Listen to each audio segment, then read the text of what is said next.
Okay, here's the tab to All Along the Watchtower, the first solo. The very first thing you'll see is a bunch of blank space there. This is the first four measures, and we are resting for the duration of those measures. And then in the fifth measure, we have a sequence of three notes that are pickup. Now these occur right before the musical phrase begins. So right before the solo begins, we lead into it with these three pickup notes. Now, all along the Watchtower, the main rhythmic riff is two measures. So we're going to basically hear the riff played through twice before we begin the solo. And that two measure chord progression is repeated throughout the song. Alright, 1, 2, 3, 4, 5. In measure 6, the solo actually officially begins. And it's not a lot of fast phrasing, but the song is kind of brisk. So it's kind of, you're busy the entire time.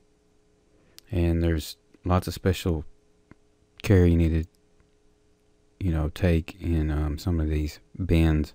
Make sure you have them phrased correctly. So the entire solo is basically 4 measures long, and a lot of interesting things happen in those 4 measures. Alright, let's run through this first solo to All Along the Watchtower. Alright, in measure 5, our pickup begins. Those are our 3 pickup notes.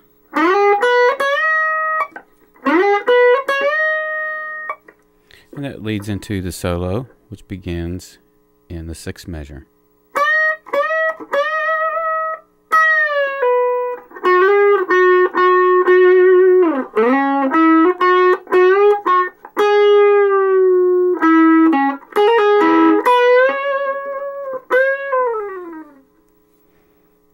Alright, in the first measure of the solo, we have the 14th fret. We're going to bend that up a full step 3 times in a row. And you want to make sure those bends are nice and strong. Then we have a pre-bend after a brief pause. Release, 12th fret. Use your first finger to slide into the 13th fret. Return back to the 11th fret for the second measure of the solo. You're going to slide down, slide back in on the 11th fret of the D.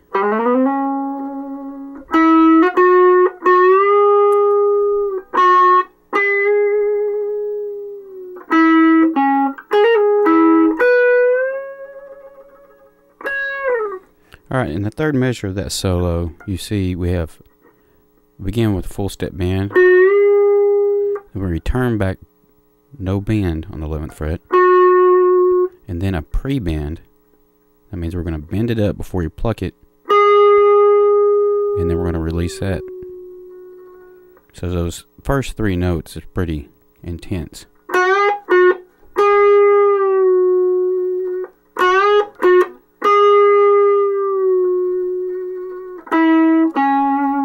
And then in the 4th and last measure of the solo, we've got a quick little flourish here. Just really quick notes. If you'll notice in the music, we have it's a ghost note. And that's the very first note of that 4th measure of the solo on the 9th fret. It's not even counted when you add up all the notes.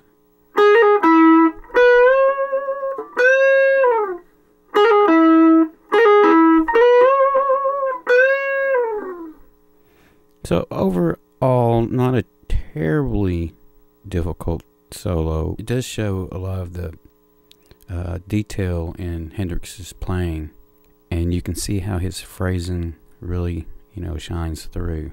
So take your time with it, and it's going to take a lot of practice, but if you can get something close to it, then I think you'll be doing well.